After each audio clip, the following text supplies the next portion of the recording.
will fight. I will fight for you. I always do until my heart is black and blue. And I will stay.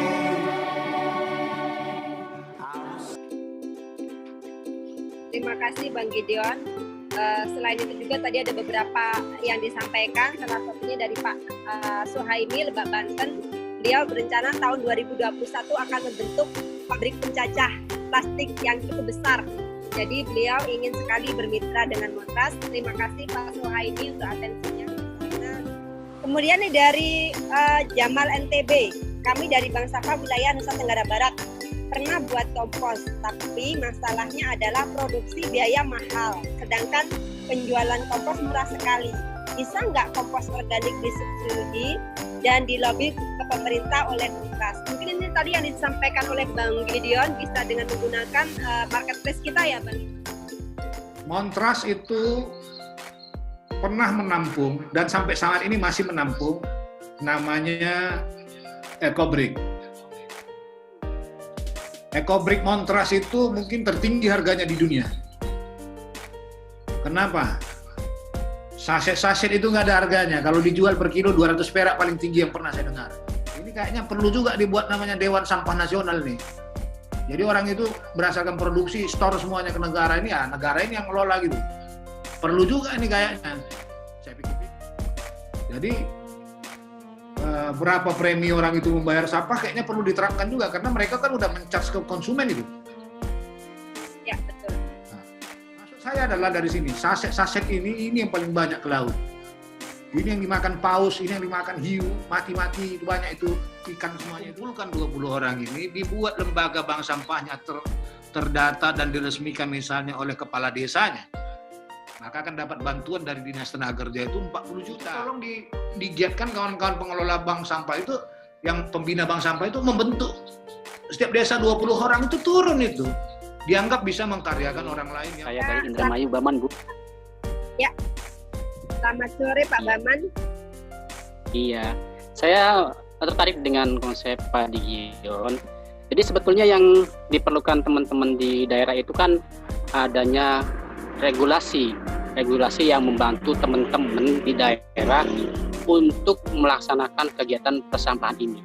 Contohnya, tadi kan dari awal kita sudah berbicara tentang anggaran desa. Anggaran desa itu kan cukup besar, tapi sampai hari ini saya pikir belum ada satu desa pun yang konsen terhadap sampah, padahal sampah itu banyak di desa-desa. Yang kedua, saya berharap pada Bang Gideon nih, bagaimana kalau kita membuat asosiasi yang katakanlah level nasional, untuk mengingatkan pemerintah gitu Bang.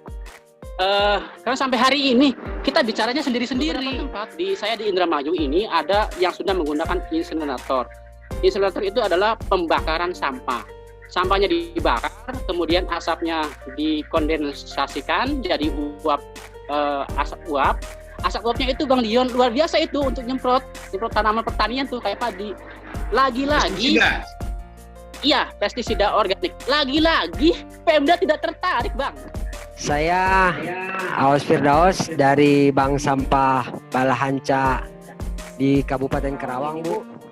Kalau bicara sampah yang sudah standar seperti plastik dan lain sebagainya udah biasa. Itu di lingkungan kami ada jerami, Bu. Kalau setiap panen begitu numpuk terus hanya dibakar begitu saja di sawah. Jerami itu sangat berlimpah di Kabupaten Karawang. Tapi tadi seperti yang sebelumnya diutarakan, Pemda ya sama tidak tertarik gitu loh. Mau bertanya ke negara ini. Kami udah membersihkan sampah, jorok-jorok, dibunuh lagi. Lalu mau kemana negara ini ke depan? Harus ada regulasi, harus ada kebijakan. Harus ada Montras sampai kita satu bersepakat semua di Montras ini, kita pegang semua raw materialnya. Apa yang kata pabrik itu? Apa kata bandar itu? Mana mau dia, mana berani dia. Udah di gudang kita semua barang. Mau impor dia? Mana bisa, karena ada aturannya impor. Karno itu pernah buat konsep, Bung Karno dia presiden kita itu, ya, buat konsep supaya bangsa ini besar cuma sederhana kok katanya. Apa itu? Berdikari. Berdiri di kaki sendiri. Saya juga mau ngajak kawan-kawan, ini berdikari. Kita berdikari, pemerintah itu aja mitra, perusahaan itu mitra. Kita yang menghidupi diri kita sendiri, bagaimana caranya? Toh kita masih hidup sampai sekarang, nggak mati. Konsep kita cuma dua, bumi bersih, anggota sejahtera. Udah nggak ada urusan lagi yang lain. Bumi bersih, anggota sejahtera. Udah, yang lain nggak ada kita pikirin. Mau jadi presiden, mau jadi apa, nggak ada urusan. Berani nggak kita berdikari? Berani nggak kita mandiri dan berinovasi? Nanti akhirnya kita dengan dua hal tersebut kita akan muncul inovasi, kreativitas, maka kita akan bisa lebih baik lagi. Itu yang saya tawarkan. Makanya Montras itu kalau bapak download cuman nomor handphone saja. Saya tidak mau ngambil email bapak apa segala macam. Saya nggak mau ngambil data-data bapak yang lain segala macam. Nggak ada urusan sama saya. Nggak ada urusan saya dengan yang lain-lain. Urusan saya adalah bagaimana kita bisa bertransaksi aman segala macam dan transparan serta independen, mandiri, jauh dari semua kepentingan. Tetapi tugas kita adalah bagaimana membersihkan bumi ini, sampah di lingkungan masyarakat, serta bagaimana berkreativitas supaya bisa menghasilkan kesejahteraan bagi anggotanya. Cuma itu aja saya, nggak ada yang lain.